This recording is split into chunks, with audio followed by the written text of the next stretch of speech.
காட்டுநாயக்கர் சமுதாயம் இன்று வரை புரட்சியாளர் அம்பேத்கர் அவர்கள் அழகாக ஒன்றை சொல்லுவார்.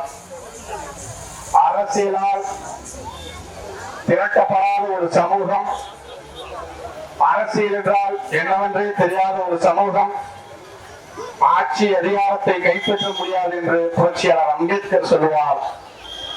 புரட்சியாளர் அம்பேத்கர் சொன்னதை போலவே அரசியலாக, அமைப்பாக தங்களுக்கென்று ஒரு தலைவன் இல்லாத சமூகமாக இந்த காட்டுநாயக்கர் சமுதாயத்தும் இன்றும் தொடர்ந்து போராடக்கூடிய நிலைதான் இந்த 2024 தொடர்ந்து கொண்டிருக்கிறது.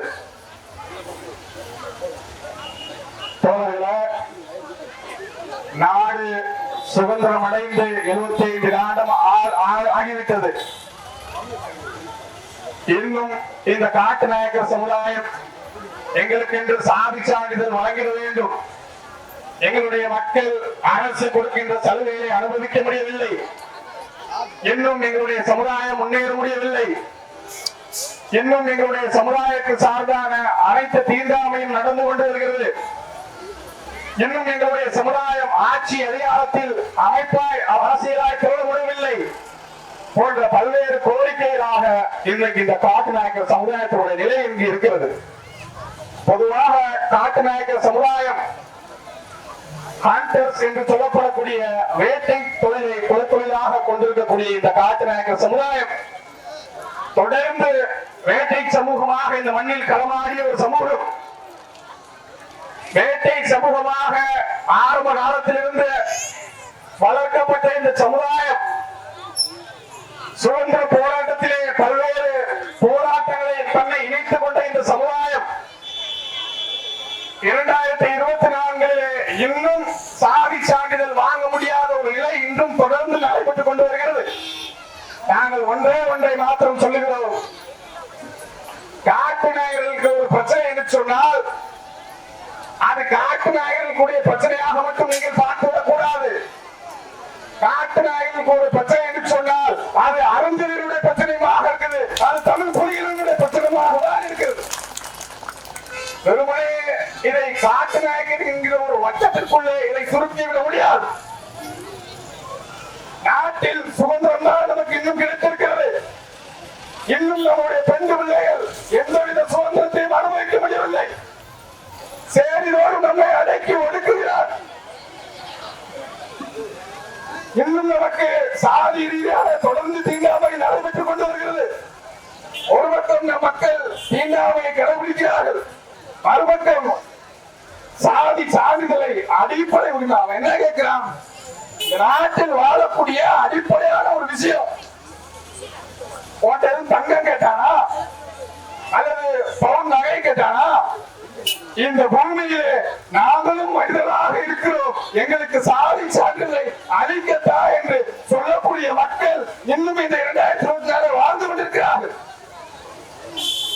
உங்களுக்கு எல்லாம் ஒண்ணு தெரியாது. சரியாக ஒரு மாதத்திற்கு முன்பாக சென்னையில 10 பவுன் நகை தொலையுது. எப்படி 10 பவுன் நகை இன்னைக்கு எவ்வளவு விலகுமா? 10 பவுன் நகை இன்னைக்கு எவ்வளவு விலை? கிட்டத்தட்ட 6 லட்சம் ரூபாய் மதிப்பு. அந்த 6 லட்சம் ரூபாய் மதிப்பு இருக்கக்கூடிய ஒரு நகை சென்னை மாநகரில் தொலையுது. அந்த நகையை என்னென்ன கருவிகள் மூலமாக கொண்டு போய்தான் தேடுறான். காவல்துறை அதிகாரிகள் வந்து தேடுகிறார்கள், புலனாய்வுத்துறை அதிகாரிகள் வந்து தேடுகிறார். அந்த 6 லட்சம் ரூபாய் மதிப்பிலான அந்த நகை கிடைக்கவே இல்லை. அதை யார் எடுத்து தந்தா தெரியுமா? அந்த நகை காட்டுநாயக்கரின் ஒரு சமுதாய பெண் வந்து காவல்துறை வந்து கொடுத்தாங்க. இது நடந்த விஷயம். ஏன் நாம் சொல்லுகிறோம்? கண்ணிருந்தும் குரலாக கிடக்கின்ற சமுதாயம், வாயிருந்தும் மூளையாக கிடக்கின்ற இந்த சமுதாயம், கையிருந்தும் அடிக்க தெரியாத இந்த சமுதாயம் ஆட்சி அதிகாரத்தில் வந்துட வேண்டும். ஆகையால் இங்க இருக்கக்கூடிய பெண்களை பற்றி நாம் சொல்ல கடமைப்பட்டிருக்க வேண்டும். தந்தை பெரியார் சொன்னாரு, ஊருக்கு ஒரு போராட்டம்னா அந்த போராட்டத்துல பெண்கள் கலந்துட்டா மட்டும்தான் அந்த போராட்டம் வெற்றியாகவே அடையும்.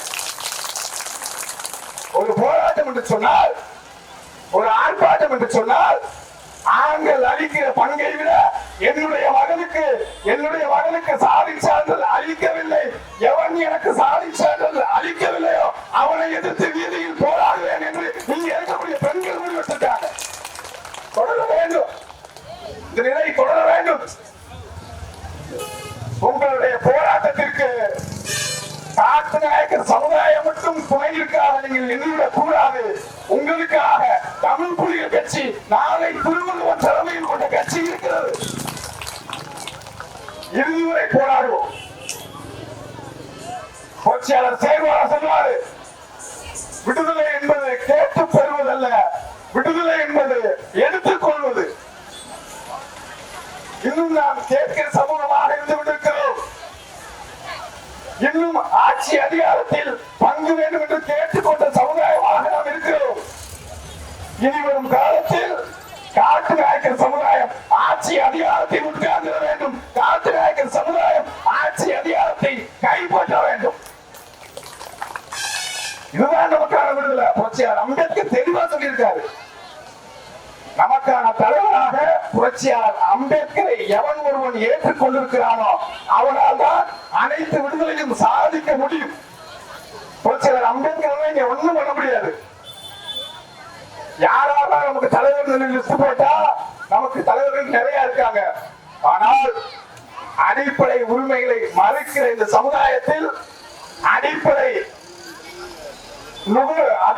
அரசியல் அதிகாரத்தை நுகர்கின்ற சமுதாயத்தை புரட்சியாளர் அம்பேத்கர் அவர்களால் மட்டும்தான் இந்த மாதிரியான கோரிக்கைகளை விளைவிக்க முடியும். அதனால் இங்கு இருக்கக்கூடிய அனைத்து பெண்களும் புரட்சியாளர் அம்பேத்கரை படிக்க வேண்டும். போராட்டம் பண்ணி ஈஸியா நமக்கு கிடைச்சிடாது. போராட்டம் ஆர்ப்பாட்டம் வெறும் ஒரு ப்ராசஸ்.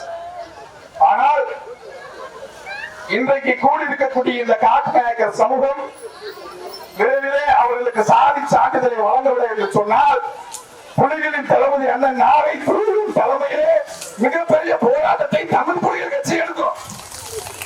நாங்களே எடுப்போம். ஏன் எடுக்க கூடாது? ஒற்றுமையாக இருக்கிற மக்கள், அன்பை நேசிக்கக்கூடிய மக்கள், அரவணைப்பை நேசிக்கக்கூடிய மக்கள் இந்த காட்டுநாயக்கர் சமுதாய மக்கள். ஆக இவர்களுக்கு ஒரு பாதிப்பு என்று சொன்னால் தமிழ் புலிகள் கட்சியும் தொடர்ந்து களமாடும் இந்த போராட்டத்தை அடுத்த வேறு கட்டமாகவும் மாற்றவும் நாங்கள் தயாராக இருக்கிறோம். உங்களுக்காக எப்பவும் தமிழ் புலிகள் கட்சி துணை இருக்கும் என்று சொல்லி இந்த அருமையான வாய்ப்பை எனக்கு அளித்த நன்றி கொண்டு விடைபெறுகிறேன்.